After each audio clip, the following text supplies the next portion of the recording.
Hey, thank you for that introduction. I'm excited to be here and talk about something that I enjoy very much and give you some tips and some ideas of how you can incorporate strength training into your exercise protocol. So let me share my screen here. Did that work? Okay, so what we're going to talk about. Yes, that works. All right, thank you. So what we're going to talk about today, I always like to start out anytime we're talking about exercise is explaining what exercise is going to do for you. And so we'll start out with a brief discussion on the benefits of strength training. And I really feel like strength training is an underappreciated form of exercise. Everybody knows how good aerobic exercise is for you and is for your heart. But maybe some of the benefits of resistance training aren't as well known. So we'll highlight some of those. Many years ago, I was a Division I collegiate basketball player, and that was my first experience with weightlifting as a member of that team. And then I graduated and came out here to BYU to go to graduate school. And as part of my degree program, I had to take an undergraduate class, and it was called Problems in Conditioning by Phil Olson.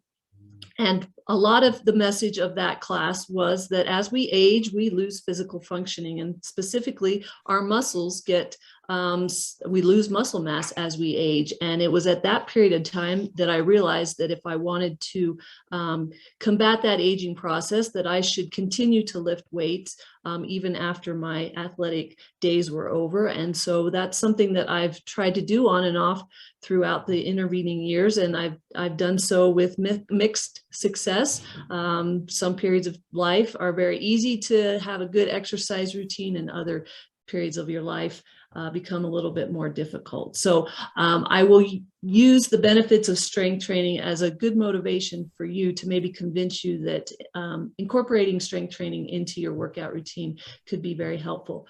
And then we'll get into just the basics of a strength training protocol. What are the different types of strength training? What are some good principles to follow? We'll talk a little bit about safety and how important safety is, and then we'll give you some actual program design principles. So when we think about strength training, generally most of us will think of, maybe an image of the person pictured in this image come to mind. A man who's very fit, has really big muscles, nice and toned and strong, and obviously he spends a lot of time in the weight room. And the most obvious benefits are from strength training, and we can see that with this individual, that as you strength train, you increase muscle strength, power, and endurance. And you also have a positive effect on your body composition, such that we increase lean body mass, and lean body mass or skeletal muscle has a higher resting metabolic rate. And so we're burning more energy at rest. And so these are all very beneficial. And these are some of the benefits that most of us are aware of. But when I think of strength training, I think we need to start thinking of individuals such as the one pictured here. Not the super fit young man, but maybe an older individual. And individuals like this can derive significant health benefits from strength training. So let me just highlight a few of those. The first one I mentioned kind of briefly already, that as we age, we lose muscle mass, and that's called sarcopenia. And that's the bad news. The good news is that we can do a lot to attenuate that decline or to lessen that loss in muscle mass. And as we strength train, we can retain muscle mass, and that improves our ability to move, that improves our functional capacity. And strength training also is very beneficial at protecting against gains in waist circumference. As we age, we tend to accumulate a little bit more fat as we get older and older. When fat accumulates around the waist, we know that that is very, very unhealthy fat, and strength training can be very beneficial to protect against that. But the list doesn't end there, and there are still more benefits to strength training, and some of these maybe are lesser known. Strength training improves our cardiometabolic risk profile. And what do I mean by that? Cardio, meaning cardiovascular disease, metabolic, meaning diabetes. And what we see is individuals who engage in strength training have a decrease in all-cause mortality. And the reason for that is because they see a decrease in their risk for cardiovascular disease and for type 2 diabetes and for certain forms of cancer. So that might come as a surprise to some of us.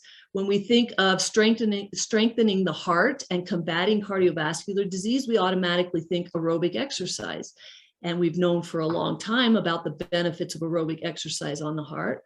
Well, it turns out that strength training can have significant benefits for the heart as well. And one of the best things that strength training can do for us is to lower blood pressure. Hypertension is the leading kind of sub-disease of cardiovascular disease. Recent estimates put 50% of Americans in the elevated blood pressure categories. And so if we reduce blood pressure, we can improve cardiac health. We also decrease low-grade inflammation, or we get rid of low-grade chronic inflammation. And inflammation is the driving process of atherosclerosis. And so if we can improve that or get rid of some of that inflammation, we can decrease the amount of atherosclerosis or plaque that we're developing in our arteries, also highly beneficial for cardiovascular disease.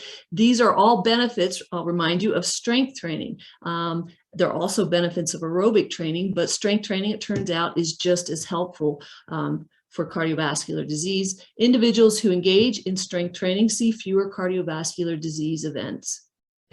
Number 2 on here, we decrease our risk for diabetes, type 2 diabetes. And the way strength training does that is strength training, this form of exercise, the preferential fuel to use when strength training is sugar or blood glucose. And so if we're using more blood glucose, that will improve sugar levels in our blood. It also helps to improve insulin sensitivity, and all of that combined improves the glycemic control. And we see in the research that with strength training in particular, we can lessen the need for medications sometimes with type 2 diabetes. So again, a benefit of strength training. The last one there is we reduce our risk for colon and kidney cancer. This area of research is really brand new, and the reason there aren't more cancers listed there is just because the research hasn't been done yet, but in 5 or 10 years, that list will certainly be much larger. So you can see there are a lot of benefits, and I like to summarize it this way. First of all, strength training lowers our risk of disease. If we do happen to have disease, strength training can reduce the severity of those chronic diseases. It does so, but it also lowers the risk of dying from any cause, heart attack, stroke, and cancer. And strength training helps us to continue to move well, and being able to move well is really an important component of overall health. So you might be asking, okay, which is better? Should I do aerobic exercise or should I do strength training? And it's a good question. Obviously, aerobic exercise has a lot of benefits. You just learned on some of the benefits of strength training. Which is better? The bottom line, and I always tell this to my students, is the one that's better is the one that someone is going to do. So if you hate lifting weights, then obviously it's not better for you because you're not going to do it. But what we know from the literature and from research is that doing both aerobic and strength training has greater benefits than just doing one or the other. And we see a reduced prevalence in these types of diseases. We see a reduced prevalence in depression and obesity when individuals do both aerobic and resistance type exercises. The body wants to be challenged in different ways, and the body will adapt in specific ways based on if we're doing an aerobic exercise or a strength exercise or some combination thereof. And it turns out that both of them together is the best way to go. So I realize this is a very busy slide, but I really like to highlight this for individuals to understand how important strength training is. And so when we focus here in the middle on muscle, and every time a muscle contracts, it releases tiny little hormones that have been called myokines, and these are all the colored words that you see here are the myokines, and that's really not important. But what is important, if we look here on the outer edge of this diagram, when we contract our muscle, specifically through strength training, but also as we run, we have to contract our muscles, we release these myokines, and they have beneficial effects. They elicit physiological changes in all of these different tissues. So we have a benefit in the brain. We have a benefit even to our skin, blood vessels, bone, liver, pancreas, the GI tract, kidneys, and then fat tissue. And so I hope what you're getting from this really quick discussion is that when we exercise, when we strength train, we don't just make our muscles bigger. Obviously, we do. We increase our strength, but we also have a global or systemic effect on our entire body, whereas the body adapts and develops in healthier ways. Okay, with that being said, hopefully you're convinced now of the possibilities of strength training and why it might be important to add it to your exercise regimen. So let's talk a little bit about the different ways that we can engage in muscle strengthening exercises. So you'll see here that we all know that we can go to a gym and they will have weight machines or free weights. And then we also have body weight that we can use to strengthen our muscles, push-ups, sit-ups, pull-ups, those types of things. And then there are also all kinds of fun accessory things like stability balls, medicine balls, elastic bands, and cords that we can use. And each one of these different ways of strengthening our muscles has pros and cons. The first one highlighted here is cost. Being at BYU, cost is not really an issue because we have weight rooms here with machines and free weights that you can use. But I know that being a woman myself, that as a woman, sometimes walking into a weight room can be very intimidating. Even for someone like myself, sometimes I can be very intimidated because they seem to be areas that are populated with a lot of men, and not that men intimidate me, but it can be an intimidating experience. And so maybe you want to strengthen your muscles not in a public area. Maybe you want to be at home, and so using body weight or these very inexpensive balls and cords might be a good way to go. And you can read through, you can see some of the other benefits, but let me just highlight the differences between machines and free weights. Whenever we have a novice or a beginner who wants to start a strength training protocol, we would recommend that they start with machine weights. And the reason for that is really safety. A machine weight, you don't need a spotter because the machine spots that weight for you, and the machine provides support, and it also provides a predetermined path of motion that is important for reducing injury. So if I'm doing a free weight would be dumbbells or a barbell or something like that, and I lose control of it and I drop it, that could be catastrophic. If I'm using a machine and I lose control, I exceed my capacity to lift that weight and I drop it, the machine will catch it. Nothing is going to be dropped on me. So safety is important in this situation. The other benefit of machine weights is that they can do simulate certain movements that are hard to do with free weights. Certain movements like a leg extension or a leg curl are very difficult to do with free weights, and you really need a machine to be able to work the leg extension, which is for your quadriceps, the leg curl, which would be for your hamstrings. The last advantage is that it's very easy to change the resistance on a machine. But there are advantages to free weights. Free weights require more coordination, and they tax more muscles. So you have your prime movers, or the muscles that are actually doing the action, but you also have stabilizing muscles that are used more when you have to stabilize a free weight in space, as opposed to it being hooked to a machine. And so that can be a benefit of using free weights. So generally we recommend, if you're just starting out, use the machine weights, gain some strength, some coordination, some muscle memory, I guess, not muscle memory, but establishing the motor patterns that are necessary for lifting weights. And then you can move into some more of the free weights once you've done that. Okay, so principles. What principles can guide us in writing an exercise program for strength training? The first one here is really important because it really determines what you're going to do. And that is, what is your goal? And I have here performance versus health.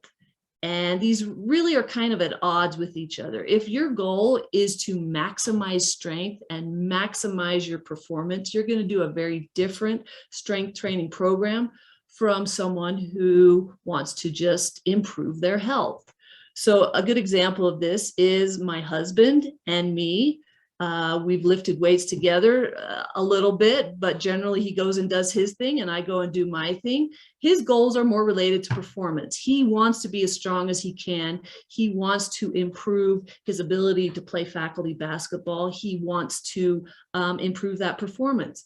Me, on the other hand, I'm past those days of competitive sports, and I just want those health benefits that I talked about on the first couple slides. And so the amount of exercise that we do is very different. He does a lot more volume than I do. Obviously, the weight's a lot different because he's a man and I'm a woman. But a lot of things are different based on our different goals. And so it's good for you to understand that strength training, you don't have to have these performance goals where I have to be able to lift as much as I can. You can have more health related goals where I'm just going to go in and I'm going to do a workout and it's going to make me feel good. And I'm going to get stronger, but my goal is not to be as strong as I possibly can. The second here is enjoyment. That's really the number one principle with any type of exercise program. If you don't enjoy it, you're not going to keep doing it.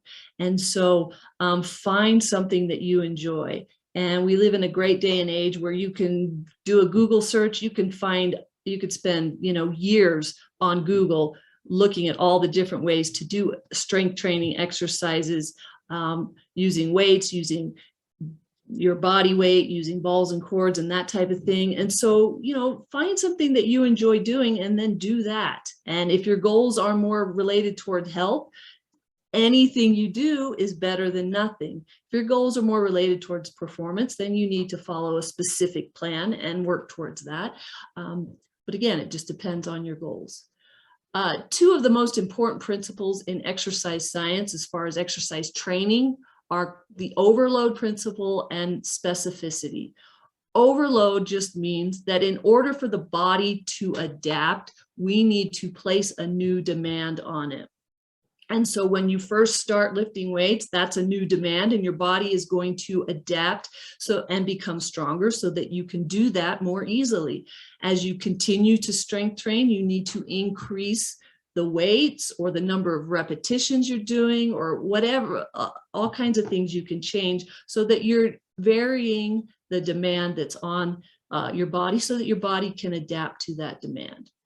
Specificity is related to, if I want to do push-ups and get better at doing push-ups, going to the weight room and doing a bench press can be helpful, but if I really want to do as many push-ups as possible, then I need to do push-ups. And so adaptations are specific to the demands that we place on them. And so this becomes a very important principle when we're talking about performance goals, because we want specific adaptations that are going to get us to our specific goal. It becomes less important when we just want to engage in physical activity to have the health benefits.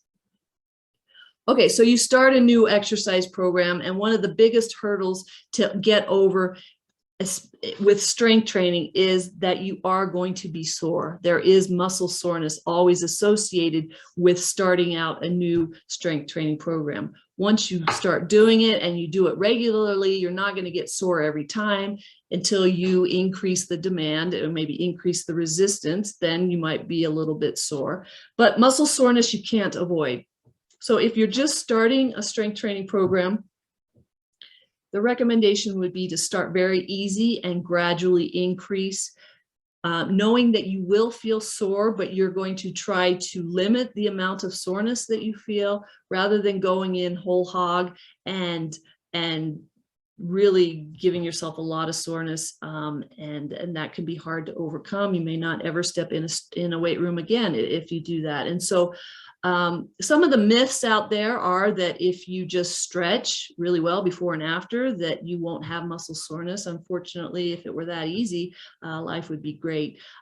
Stretching after a workout can help you feel better if you're sore, but it's not going to in any way decrease the amount of soreness or damage, micro damage to the muscle that is occurring. And that micro damage is important. And it's an important part of the process of getting stronger. And so we actually want that to occur. Number 6 on here, regularity. If you don't use it, you're going to lose it. The recommendation is to do strength training 2 to 3 times a week, but at your bare minimum, if you do a strength training workout every 7 to 10 days, you can maintain your strength. And so that's good news. If you miss a week, that you're not going to lose it all of a sudden. 7 to 10 days is what you need to do every to strength train every 7 to 10 days is a good a way of maintaining what you have. But if you want to increase, then you need to do more. And the last one here is safety. So let's talk about safety.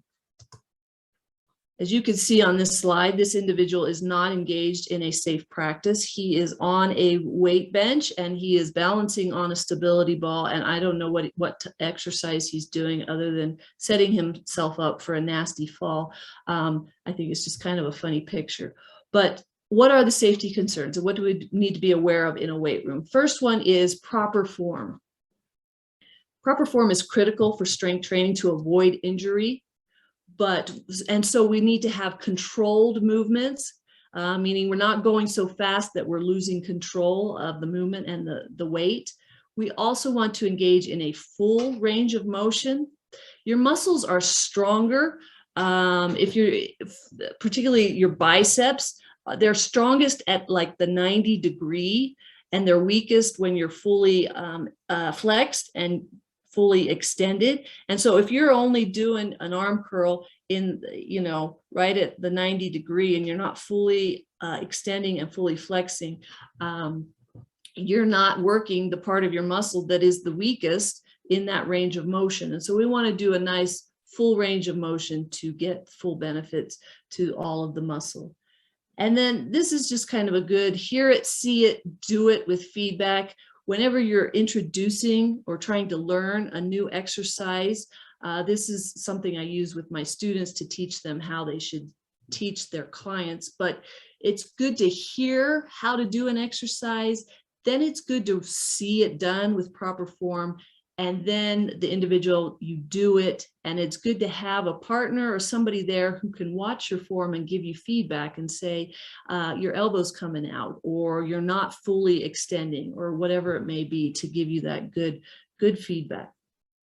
The next way to have good safety in the weight room is to follow proper procedures. Now, some of you may not know this, but there is a weight room etiquette. And whenever I teach this class to my students, all of the women nod their heads like, yeah, and all the men think, what? There's a weight room etiquette? The weight room etiquette just means that you put weights away when you're done with them, so you don't leave them scattered all over the floor. That unlike this individual who's obviously done with his repetitions for his one set, and he's just hanging out on the machine or on this bench here, that when you're done, you get up and let someone else use that while you're resting, instead of just sitting there for 5 or 6 minutes resting, and then you do your next 30 seconds of exercise, and then you sit there for 5 more minutes. So just be considerate of those around you. Spotters are very important. When you're doing free weights, spotters can help reduce injury, and spotters are very important to give you motivation and that type of thing. And I've already mentioned this: store your equipment. The last major safety concern is we need to always remember to breathe when we are lifting weights, and we want to avoid something that's called the Valsalva. And what is that? The Valsalva simply means that if I hold my breath while I am exerting myself maximally doing some type of resistance exercise, my diaphragm is trying to push air back out of the lungs. I'm trying to breathe. And what happens is the diaphragm puts pressure then on the inferior vena cava, and that causes a rapid spike in blood pressure. If you're 20 years old and super healthy, probably that spike in blood pressure won't affect you. But if you have high blood pressure to begin with, or some type of cardiovascular disease, that spike in blood pressure could be very, very dangerous. So whenever we're lifting weights, always, always, always keep your mouth open and breathe through your mouth, so that you remember to keep, so that your body will keep the glottis open. And then breathe deeply, use those diaphragm muscles, but make sure to inhale with the lowering phase of the contraction, the eccentric contraction, and exhale or push air out as you're pushing against the weight. So exhale during the concentric contraction, and just don't hold your breath. If anyone ever tells you, I've heard students have said that at CrossFit, they recommend this to hold your breath, right? And that's the instinct when we're trying to lift something that's really heavy, is we want to hold our breath because somehow that's going to help. But it's actually very dangerous. And so just remember to always breathe. And this is another reason why working out with a partner is very helpful, because even when I lift weights, sometimes you just forget to breathe. Your instinct is to hold your breath when you're really trying to contract your muscles forcefully. And so someone who is with you can remind you to keep breathing, keep breathing. Okay, so some of the principles of actually writing, what do I do as far as actually writing a resistance training program. The first one is frequency. How often do I need to lift? The recommendation again is 2 to 3 days for beginners, or for anyone really. But if you decide you really love weight training and you want to do it every day, then you can work out 4 or 5 days a week.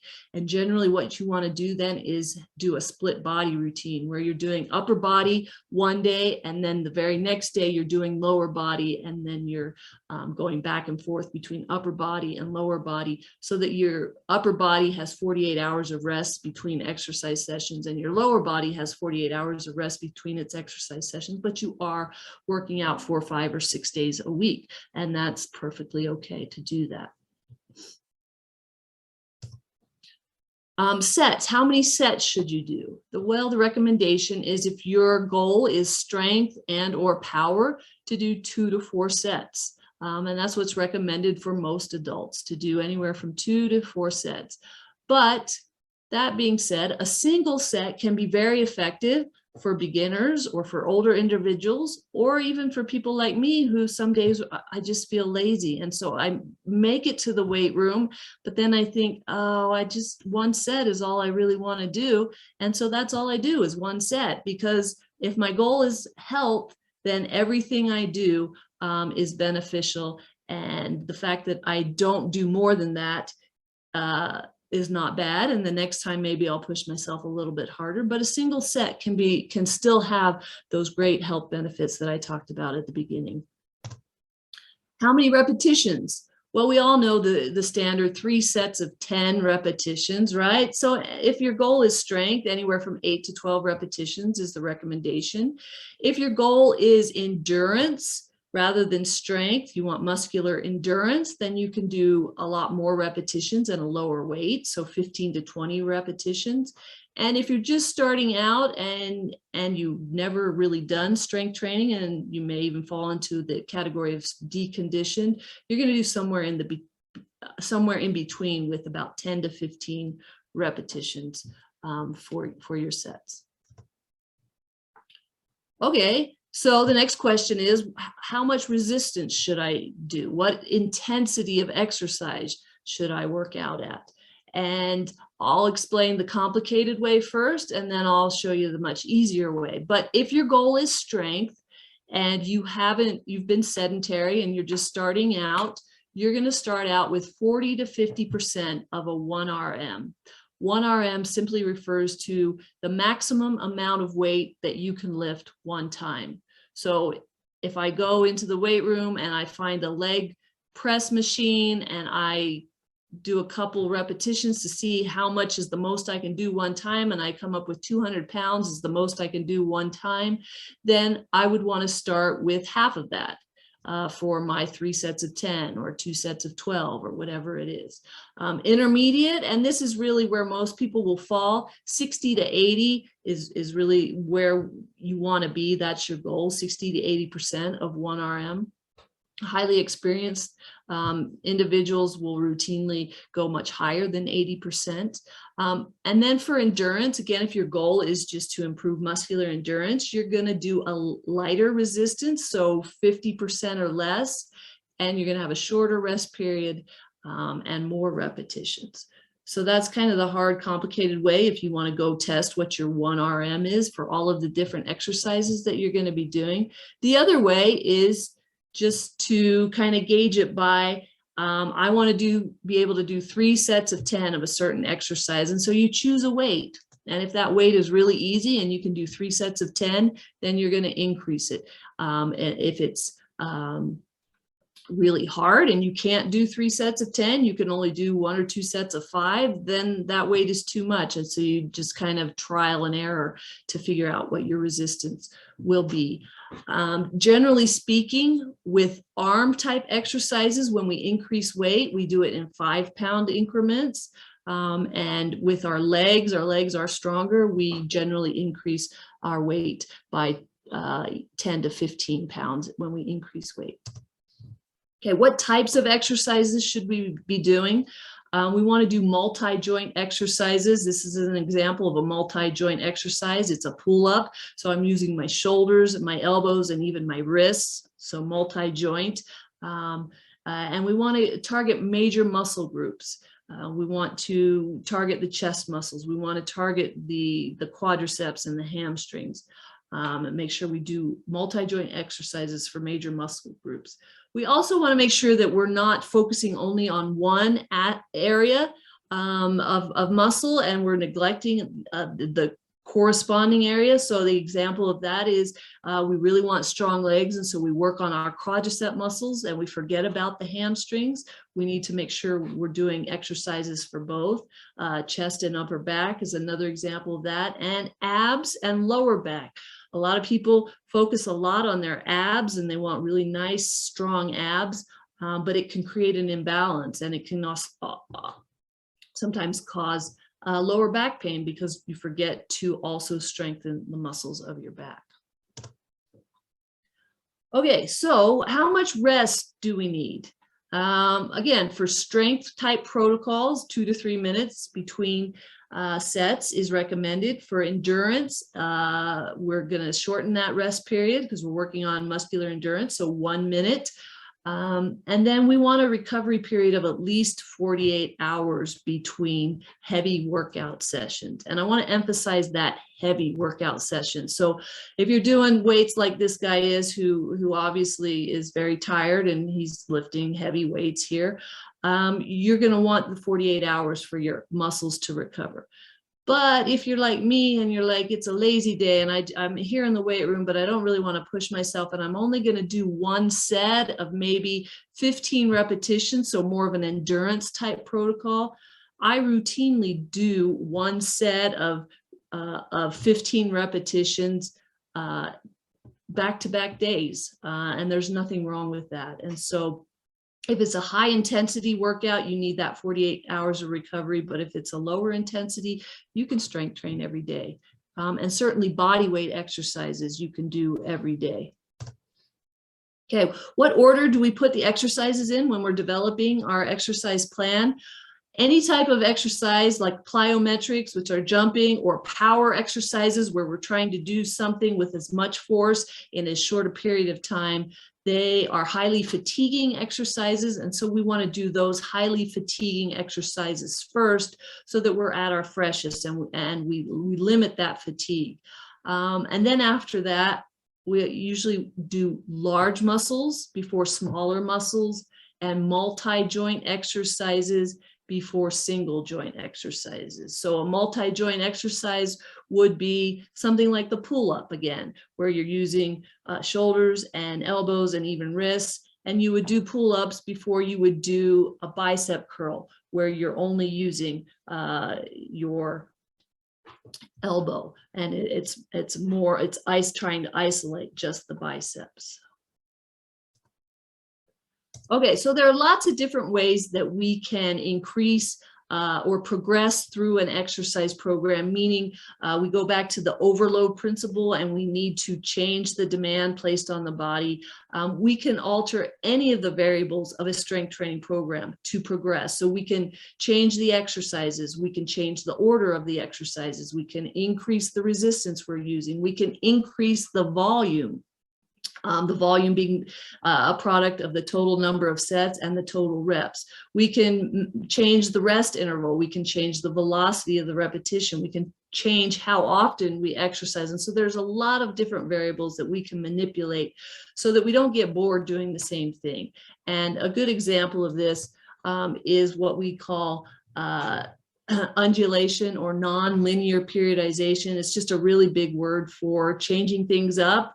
And so we have daily fluctuations in the volume and intensity. So on Monday, we do 2 to 3 sets of 8 to 10 repetitions. And then Wednesday, we do a much more severe workout, 4 to 6 sets of 4 to 6 repetitions. And then Friday, we're doing only 1 to 2 sets of a higher 12 to 15 repetitions. And then we also change the exercises. Monday, maybe for our legs, we do a leg press, a leg extension, and a leg curl.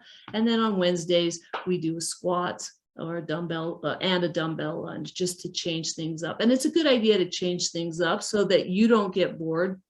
And also your body doesn't plateau and get bored, and it can continually adapt and progress. So here it is all summed up. We often use this moniker of FIT, which stands for frequency, intensity, type, and time. And this is just everything that I've talked about so far. So 2 to 3 times is our frequency, intensity, 60 to 80% of a 1 RM. We want multiple joint exercises for major muscle groups. For strength, we're doing 8 to 12 reps. For endurance, 15 to 20 sets, anywhere from 2 to 4. Rest, again, you can see that here. And then we're gradually progressing and we're increasing resistance, changing up the reps, changing up the frequency. And when you first start an resistance training program, you actually increase your strength very quickly. And the reason for that is because you have neural adaptations that occur almost immediately. In the first 4 weeks of your strength training program, you're going to see a lot of improvement in strength, and those are all neural adaptation. And it's not till after 4 weeks that you start to see changes in the actual muscle. And so as you begin an exercise, you can expect to increase by 5 to 10% your resistance in the first couple of weeks, 4 to 8 weeks of a resistance training program. So I'll just end with this thought. I think it's a great thought as it applies to exercise, but also anything in life. Success comes from consistency, not from perfection. As we consistently do a little bit of something over and over, and we develop that habit, that is much better than if we're striving to be completely perfect in doing that. So in my life, there are some weeks that I get to the weight room 2 or 3 or 4 times. And then there are some weeks where I don't go at all, or I only get there once. And so the consistency comes in every week. That's a goal. And most weeks I achieve that. But the not perfection comes from the fact that that's okay. And with that, I am done. Thank you for your time and attention. Thank you so much, Mandy. That was super beneficial. Thanks for sharing those strategies and those awesome health benefits that come from strength training. We had one question really quick in the chat. Royce asked, what is a good mix over a week of strength training and aerobic exercise? Like, can both be done together in the same day with benefits from both? Yes, if you want to do them in the same day, a lot of people will do, a Monday, Wednesday, Friday with the aerobic type exercise, and maybe a Tuesday, Thursday with strength training. But if you only want to work out Monday, Wednesday, Friday, then 30 minutes of strength training and 30 minutes of aerobic, doing that all on the same day. It really doesn't matter it matters when you have a specific performance related goal and maybe you're an athlete and you're trying to achieve something specific. But if you just want to be healthy and improve your overall fitness, then it doesn't matter so much how you break it up. It just matters that you do it. Perfect. Thank you. Okay, next up, we will be showing a video put together by Maria Jenson. And she's going to be going over how to use some of the gym equipment in BYU's weight room. So Maria is a displaced Southern girl who made her home in the Rocky Mountains. Originally from Nashville, Tennessee, she came to BYU where she obtained a bachelor's degree in mathematics in 2002 and a master's degree in public administration in 2007. A lifelong runner, Maria has completed 25 full marathons and numerous other races of varying lengths. Having seen her fair share of the outside of doctors' offices and hospitals, Maria believes in a multidisciplinary approach to wellness. In 2014, she expanded into the fitness industry, professionally becoming a certified PYO instructor and certified running coach. She maintains various certifications, including a NASM certified personal trainer specializing in fitness nutrition, an RRCA certified running coach, a certified yoga teacher, and a certified meditation and mindfulness teacher. You can regularly find Maria piecing imperfect quilts, running till she's forced to walk, or convincing someone of their next life goal. Her favorite view involves a single track trail in a body of water with her 3 boys running ahead to discover their next adventure. Maria should be on with us here today, so if you have any questions, feel free to leave them in the chat, and Maria or myself will be happy to answer those. Hi, my name is Maria Jenson, and I'm happy to be here with you today. I am standing between the field house and the Richards building, where you will find the majority of your fitness needs here at the university. I teach in the student wellness department many classes, including weight training. Today I'm going to introduce you to the weight rooms and a few exercises to get you started on your fitness journey. The first thing that you'll need to do is sign the liability waiver so that you can get checked in with a wristband to get you started. Let's head into the Richards building, room 112 for that.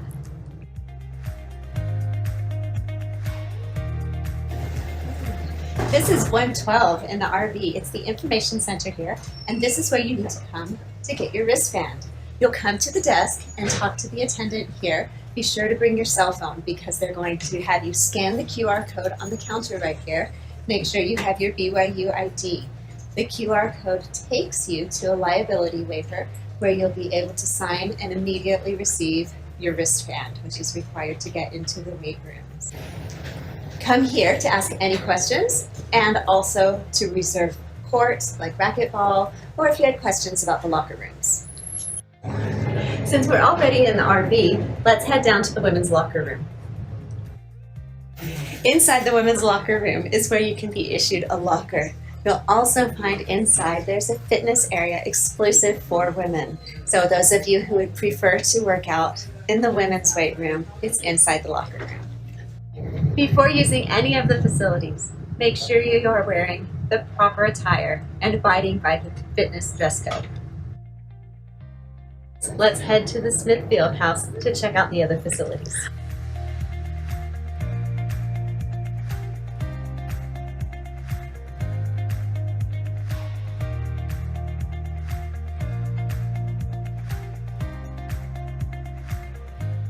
This is the Student Fitness Center, located in 293 of the Smith Field House. We're in the far southeast corner. Faculty and staff are eligible to use this weight room with their BYU ID and wristband.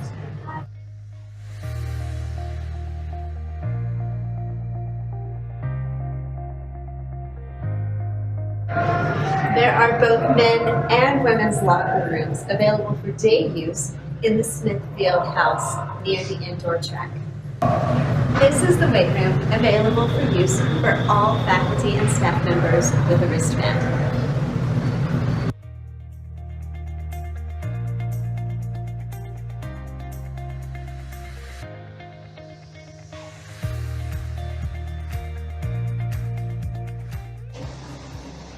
This machine allows you to do leg presses to work those quads. You can adjust the seat with this handle here and move up and down based on how far away you want your legs to be. Once the seat is adjusted, you will come and sit down and adjust the weight before you begin.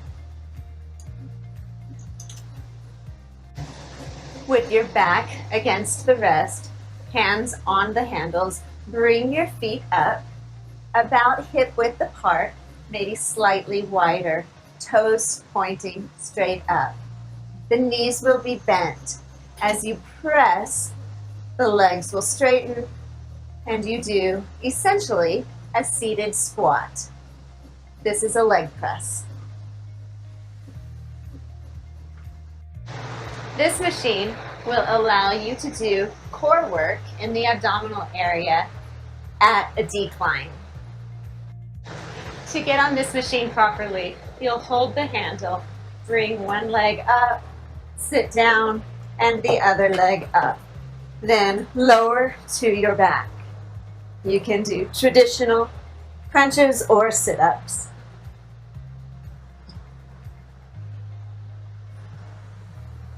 To exit the machine, rise up, take the handle, and take your legs off. This rack and bench allow you to do a traditional bench press. The bench press is a great exercise to work your chest. There are plates available behind and to the side that you can add weight to the bar. This bar is a standard barbell, which is 20 kilograms or 45 pounds. To do a bench press, you'll want to sit on the bench, straddling the bench, the feet firmly placed flat on the ground. Then you'll lower yourself to the back. The bar will be just above the chest in this position. As you look at the bar, you'll notice there are guide marks. It's easy to use those guide marks to center the bar over you. Once you are ready, lift the bar off of the rack. It should be above the chest. You'll lower the bar into the chest area and rise straight up.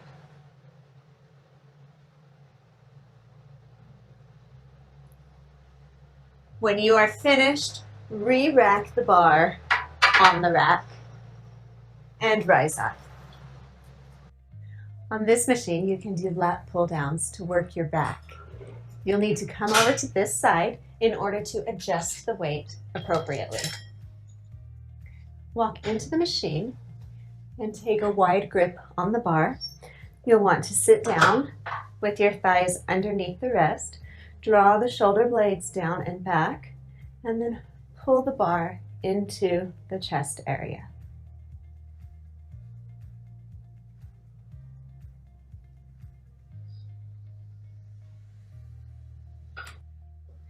This machine is here to assist in both tricep dips and pull-ups.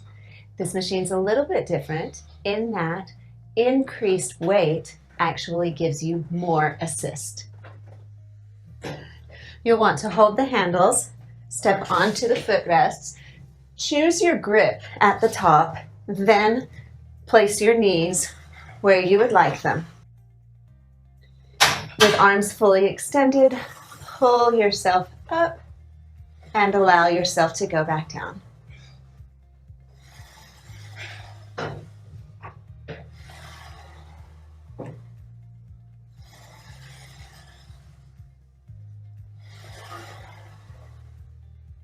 To exit the machine, bring yourself back up and replace the feet. For tricep dips, place your hands on the bars And you can choose a narrow or a wide grip.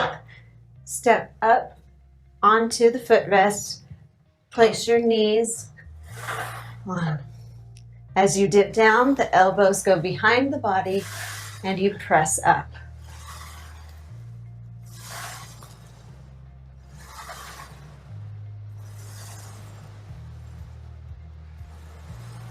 Exit the machine the same way you got on.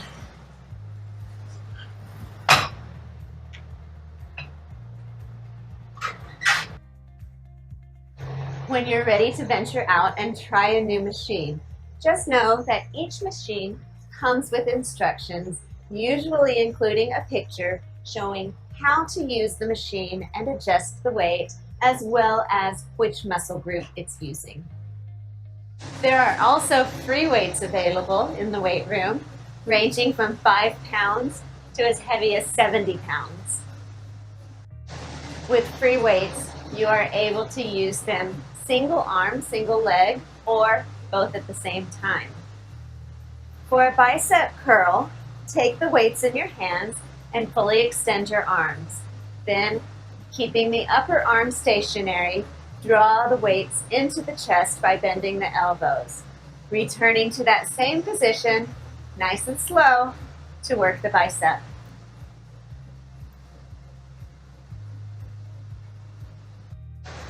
Before we do our seated shoulder press, let's adjust the bench.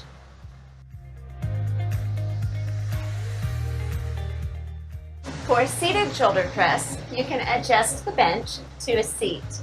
Grab your desired weight, place them on the thighs, then come to your seat with the back on the rest. Bring the weights up to your shoulders, isolating the shoulders without having extra body movement. Bring the weights overhead and return them to the starting position.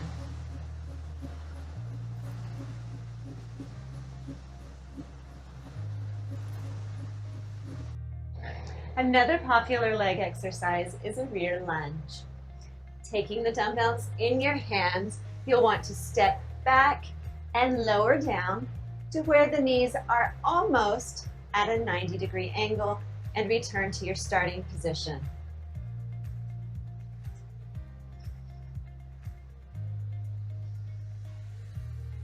Knowing which weight to choose can always be a challenge. You can refer to the chart to show you which weight, a light, medium, or heavy weight, you would want to choose for your goals. All are appropriate depending on the goal. But remember, you want your last 2 reps to be a challenge. I love these posters found in the faculty weight room on the back wall.